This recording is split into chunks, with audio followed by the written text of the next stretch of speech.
As we reviewed the Albuquerque ambulance report and took statements from them, their information was in direct conflict with everyone else is saying. They arrived on scene because they heard an account of a possible accident at Lomas and Arno. They were in the area, felt that they would just go by and see if they were needed. They were driving west on Lomas, got to Broadway, saw no cars in the street, no officers, thought that the accident had just been a minor one and people had gone their own way.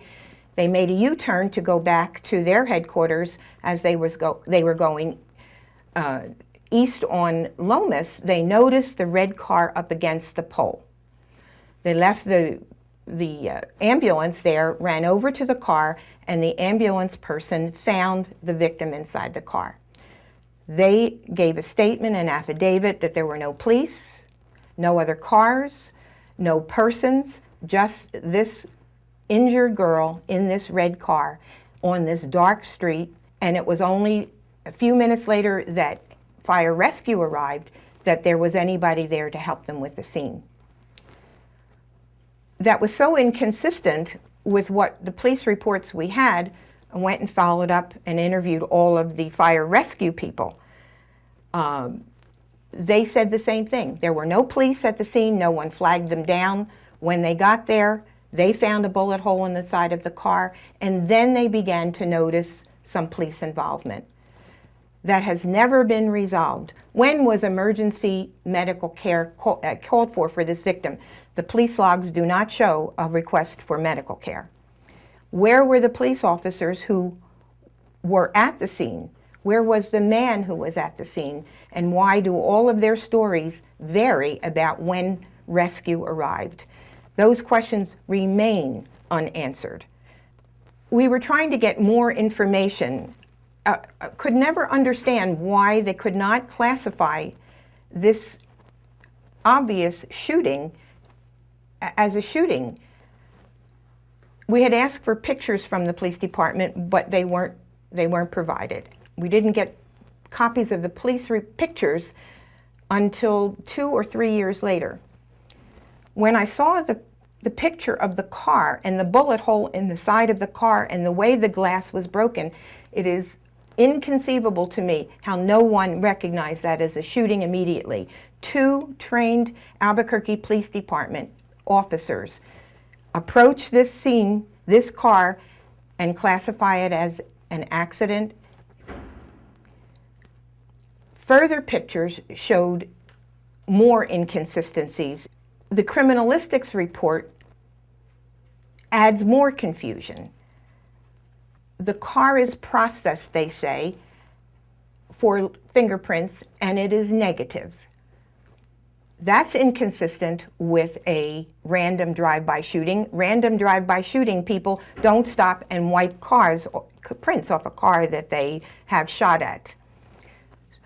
The victim's prints should have been on the car, so should have been all of the other emergency people. What did they mean by the fact that processing of the car was negative for prints?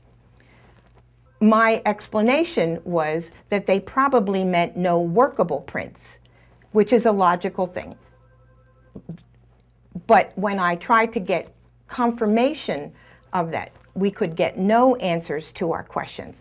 It kept adding more and more confusion to this case.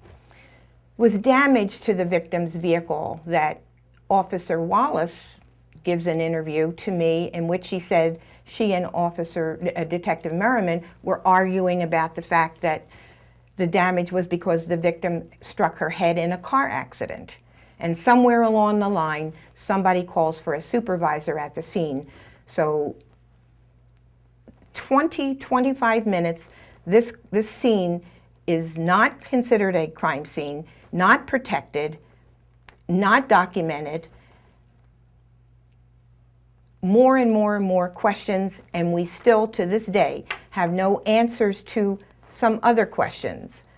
For example, the criminalistics unit reconstructs the scene in a way that gets the victim's car up against this pole by following what they say is a trail of glass.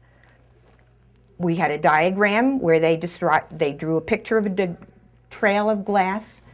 When we got the crime scene pictures and looked at the pictures, there was no glass in the picture. No glass was taken into evidence.